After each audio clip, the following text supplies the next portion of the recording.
Hi, this is Kat with Beadaholique, and in this video I'm going to show you how to add crystal clay to an open back bezel.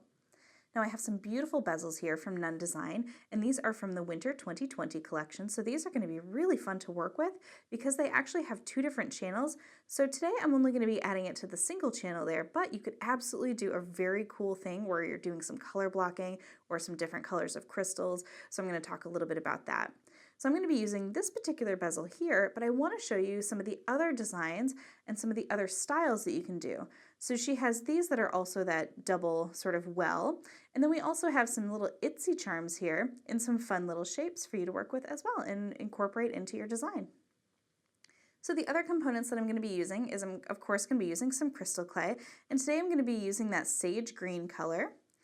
And I have some crystal iridescent green Swarovski crystals. Now you can use any color of crystal, I just wanted to kind of coordinate, and I thought these were really pretty to bring out that antiqued gold.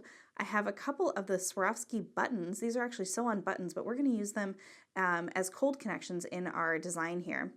I have a Nunn Design toggle clasp and some Nunn Design twisted jump rings, and also some Nunn Design chain that's going to work really, really well for us today here. So the only other tools that you're going to need is we're going to be using the magic pick to help us with our crystals. However, you will get your wax in the crystal clay, so I'm going to talk about that so you have an option to use that. We're going to be using a little bit of wax paper, so this you can just get from a grocery store, supermarket. And then we have 2 pairs of chain nose pliers. And that's it. All the other tools are going to be right in our crystal clay. So let's go ahead and open this up because this is a fresh pack. And I just want to show you what you get inside. So we have our gloves, and we're going to put those on. And we have our epoxy clay. This is a 2-part clay, so we're going to use A and B. And then we have, this is what I was referring to, this is that little pick that has a little bit of beeswax on the end of it. So let's say you've used your wax, you've used your crystal clay before and you accidentally threw this away. The magical pick is a great thing to use. So I'm going to show you kind of how to use both, but they're pretty much the same. So I'm just going to set those aside. Now, one thing I want to show you with the crystal clay is that it does have an expiration date. So it'll say best by. Now this one is best by October 2021. If it is past that date, you can still use it. The only difference is that your clay might be just a little bit hard, so you might need to work with it a little bit more.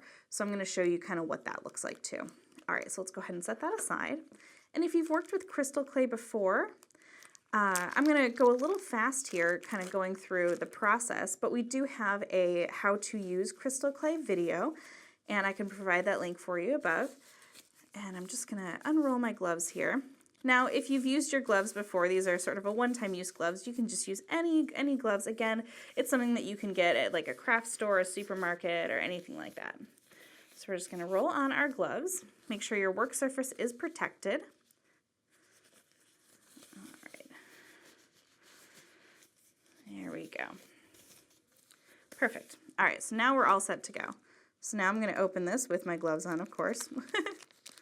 And I'm going to take these guys out. So this is part B. This is your hardener. And this is part A. This is your colorant, your resin. Okay. So what we're going to do is I want to focus on making sure that I get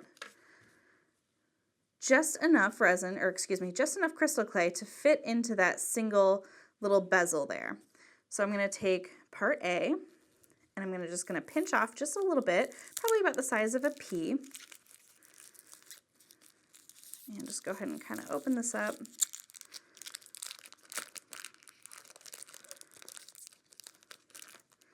I'm just going to pinch off a little corner there and just kind of roll that in my hand just to kind of get a little ball size. There we go. All right, so yeah, so it actually looks like a little tiny pea.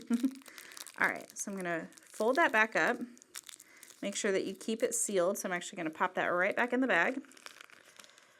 And then I'm going to do the same with the hardener. So just open this guy up. And this is going to be a little bit softer, which is funny because it is the hardener. But this should feel a little softer. Okay.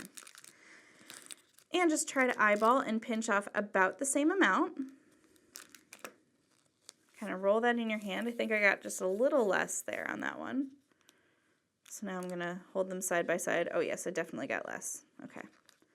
So let's get a little more of that hardener. There we go. Oops. All right, I'm just kind of rolling that in my hand. There we go. And I actually made it a little bit too big. Go ahead and pinch off a little. All right, that should do it for us.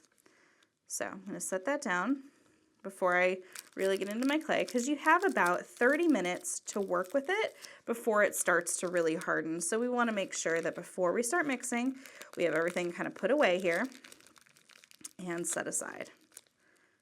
All right. Perfect. Okay, so you can see that I already have my little wax paper here.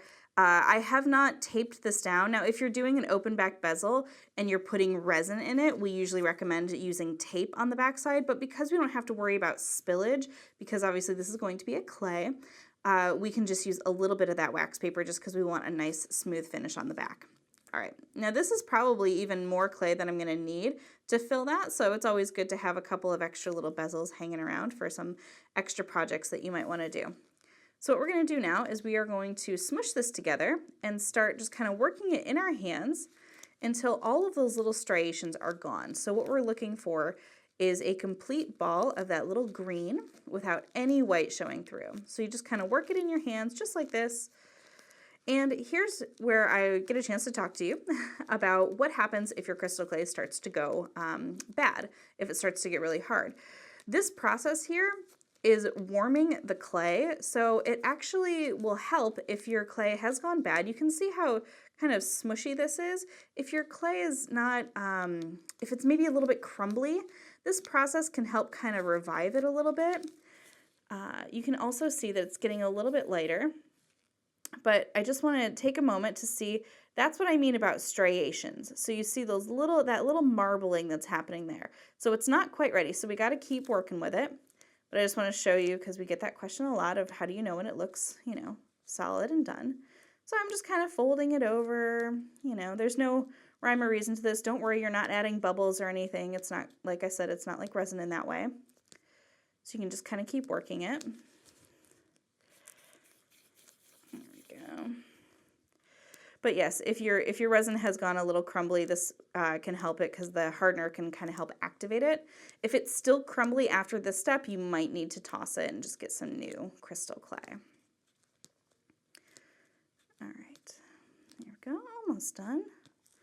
And you can see that it's a lighter color than what we started with. It's because that hardener tends to lighten it up a little bit. So if you just want to look side by side, not very much, but just enough.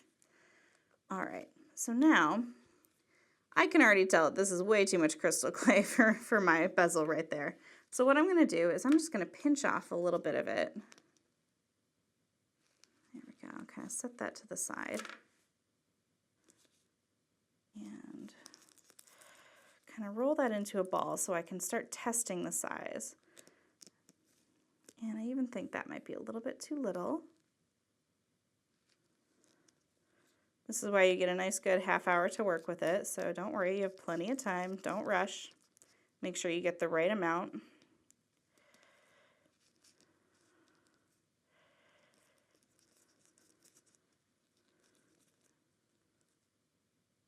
Okay.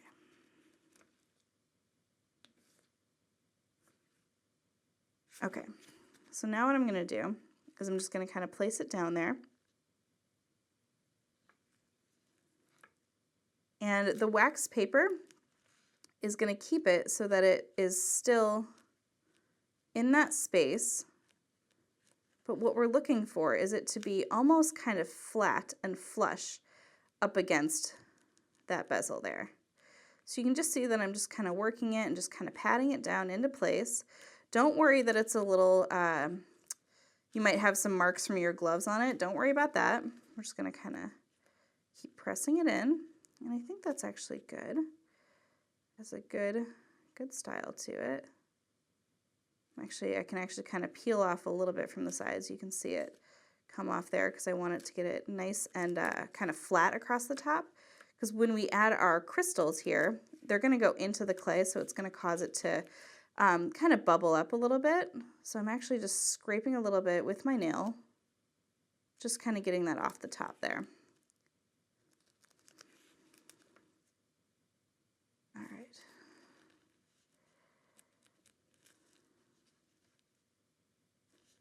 And if you have any crystal clay, if you get it on that bezel, you can usually just wipe that off with like a baby wipe, so those are always good to have on hand as well. That's a little tip from Nunn. All right, so now we just want to kind of give it a couple little final press downs, make sure it's nice and flat there.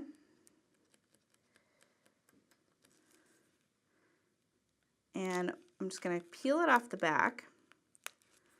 And you can see that it's not quite as flat on this side, so we're just going to flip it over. And I'm going to try to use a cleaner finger. Now, you can absolutely start to work without the gloves, which is probably what I'm going to do here in a second, just to smooth it all down.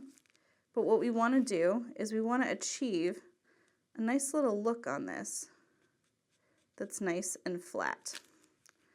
All right, perfect. So I'm going to flip that back over and use this as my front side. Now I'm going to take my glove off. I'm going to kind of get a clean finger in there and just sort of smooth that out. And I'm barely touching it. I know it's hard to kind of tell, but I'm just barely touching it because I just want to smooth out that top surface there. And just get those edges nice and clean. There we go.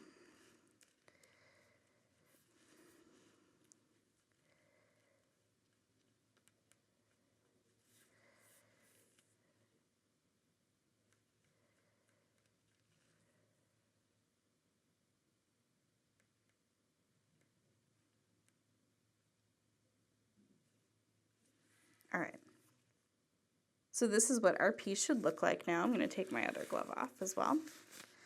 All right, I'm just going to get in close to examine. There we go. No, looks really good. Okay, so the next step is we're going to take our magical pick here, and let me break out that beeswax so you can see it's how that works as well.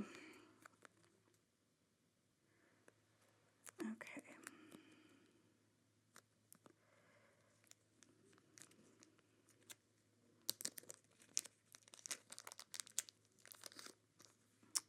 All right, so let's get back up here close to our little crystals, and I recommend leaving it on the wax paper. You can go ahead and kind of just set it to where it, makes sense for you so you can hold it with your fingers.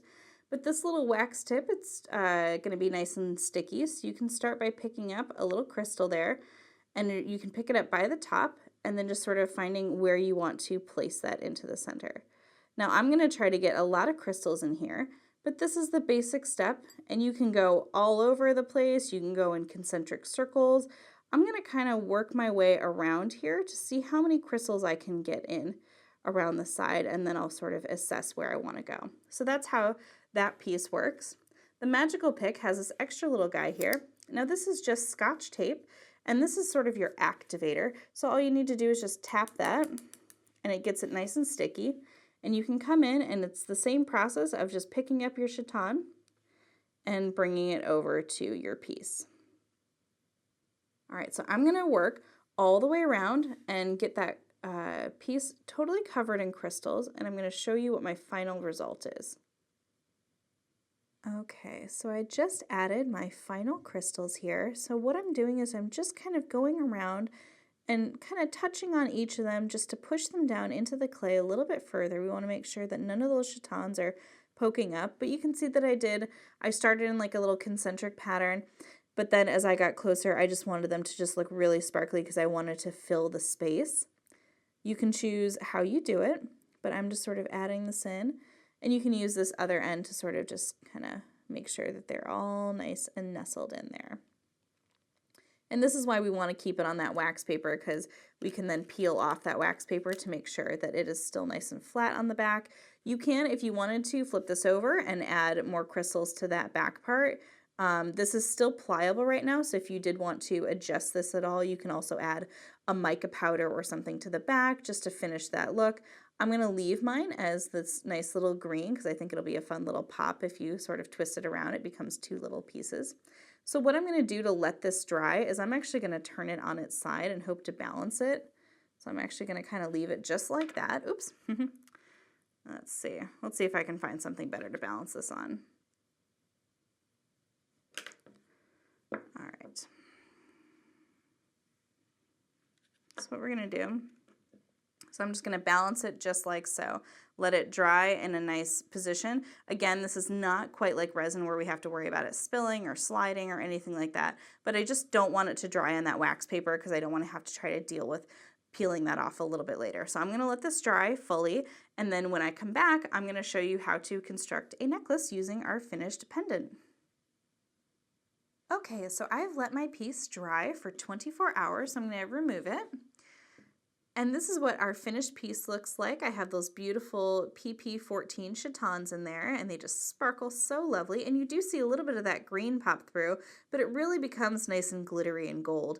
And here's the back side, just in case you wanted to see that it's nice, and it actually is a little bit shiny, which is very cool, but it's nice and flush with the back of the piece. So this is the front. So what we're going to do is we are going to turn this into a necklace. And to do that, I have brought in a couple of the Swarovski buttons that I think are going to be really fun. These are sew-on buttons, and I'm going to actually use them as links in this project by using the Nunn Design jump rings here. I'm also going to be completing it with a toggle clasp and some Nunn Design chain. So let me start by kind of breaking apart some of this chain. Now you'll notice on my desk I don't have flush cutters, and that is because the chain itself actually has open links. So you can open and close these little links like jump rings. Now I'm going to be connecting a jump ring on either side and a jump ring in the middle there. But to connect that little link, what I'm going to do is I'm going to count 21 links so that I get that nice up and down on both sides. So you're going to want to do an odd length no matter which length you choose for this particular part. So let me just count off 21. And let's see, so 1, 2, 3, 4, 5, 6, 7, 8, 9, 10, 11, 12, 13, 14, 15, 16, 17, 18, 19, 20, 21. So 21, so I'm going to go to the 22nd link there and just find the seam. It's on either end of it because these are like little oval jump rings almost. And we're just going to pop that open. All right, you can just kind of remove that from the side. There we go. And I'm just going to link this back up so that it's ready to go for my next one. So that way you're not wasting any chain, you're not cutting any links, and that's the really nice thing about the Nunn Design chain. So let me just kind of eyeball and just double check here that I have the link that I want. There we go. All right, so what we're going to do first is we are going to link one side, and I already have this open. I'm just going to crack it open just a little bit more. And I'm going to hook on one of my little buttons there and link on my chain, just like so, and close that up. Making sure I have a nice closure. All right, so the other thing with these buttons is that they are one-sided, so you want to make sure that they are going to be facing the right way. And the right way to do it is sort of, I'm going to show you here. Let's open that jump ring, link that on. And you can actually just go ahead and kind of close that jump ring. I want this to be free floating. You can attach it to one of those links if you want, but I'm just gonna kind of thread that chain down through that jump ring. Come on, because my finger's in the way. There we go. All right, so it can free float on that chain there. So now that I have my chain attached, and you can see that I'm trying to pull it to the side there so you can see the up and down of each of those chain links. So what I want to do is I want to keep it just like so, come to this side, and take one of my jump rings that's already open and kind of link that on. And now what I want to do is I want to make sure that I'm linking my button the same way. You'll know right away if you've done it correctly, and if you haven't, just open that jump ring up one more time and just close it and just sort of reverse it. But you can take your buttons, stretch them to the side, and you see how that chain is perpendicular all the way across regardless of where that center pendant hangs. So you'll see that it'll hang right in the center there. So the 21 links gives you about an inch on, a little more than an inch on either side, so you can adjust that, but again, keep it an odd length and you'll be fine. All right, so on one side, I'm going to take this chain, I'm going to open this up, add on a jump ring, and add it right on to this side right here, just like so. And close that up.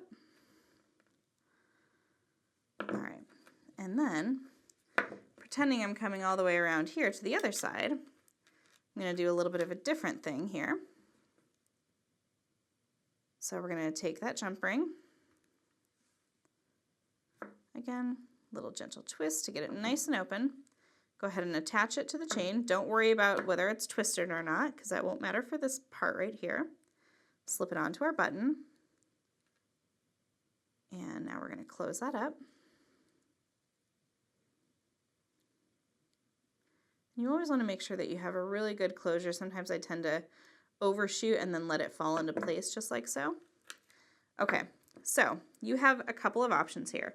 What you can do is you can add your toggle in the back if you want, or you can add an extra jump ring and a lobster clasp, however you want to kind of finish off the necklace. But I'm going to do a fun little design thing here. So I'm going to move to one side of the necklace here, and I'm going to count up 13 links here.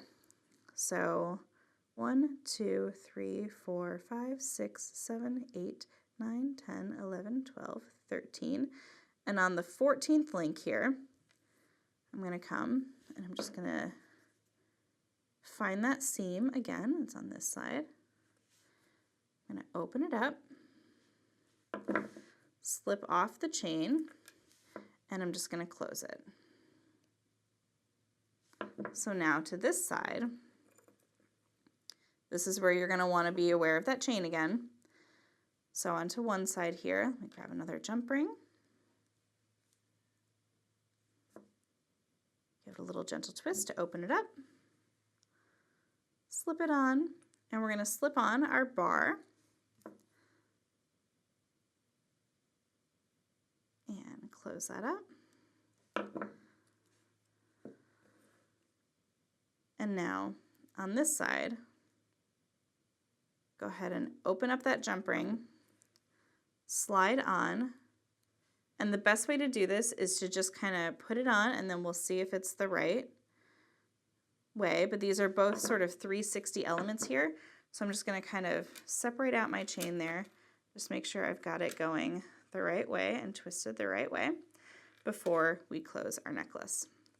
And it's just a very simple little toggle clasp there, but that's how, and perfect, there we go, and it fits.